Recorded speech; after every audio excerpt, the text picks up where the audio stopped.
15.5 বছরে হাজার হাজার লক্ষ লক্ষ মামলা দিয়ে এক একজনের জীবন থেকে বেঁচে থাকার আশা নষ্ট করে দিয়েছেন। বিএনপির এক একজনকে জিজ্ঞাসা করতাম, ভাই কয়টা মামলা দিয়েছে? বলছে 313টা। 313টা মামলা। আর একজনকে পেয়েছিলাম বিএনপির এক নেতা, 553টা মামলা তার নামে।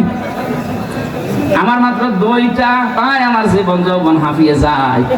313টা তার মামলা। বলেন তো, সারা জীবন শুধু হাজিরায় দেওয়া লাগবে। কি জুলুম করেছি। এক একজনের মামলায় যা রায় দিয়েছিল, আমি একজন আসামিকে পেয়েছিলাম, ওর নাম মকিম গাজী। বললাম, ভাই কয় বছর জেল আপনার? বলছে 160 বছর। 160 বছর জেল। এরপরও আপনি বলেন যে 160 বছর। আমি মানুষ, আমি তো মরি আর একবার জীবিত হয়ে আবার জেল কাটা লাগে। কারণ মানুষ কয় বছর করে বাঁচে। এই কাজ করেছিলেন। আর বাকি হাদিসের যে এখনো 3টা পয়েন্ট আছে, ওটা তো বললামই না। ওটা বললে সব আপনার দিকে যাবে। আসলেই বলে একেবারে নিরপেক্ষ কথা বলবেন, আমার গায়ে যেন না লাগে। বলবো কি করি? যে হাদিসে বলি সেটা আপনার বিরুদ্ধে যায়।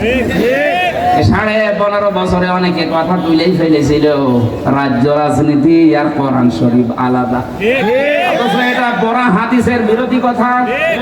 আলা ইন্নাল কিতাবা ওয়াস সুলতানা লা ইফতারিকান।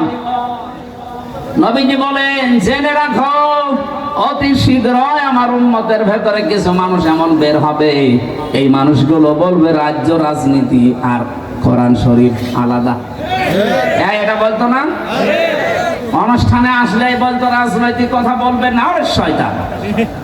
এই সমস্ত জায়গাগুলো থেকে কোরআনের সঠিক রাজনীতি যেটা, এটা না বলার কারণে এই জাতির অবস্থা হয়েছিল আমরা যোগাইলে আর বউগুলো রাজমিস্ত্রি।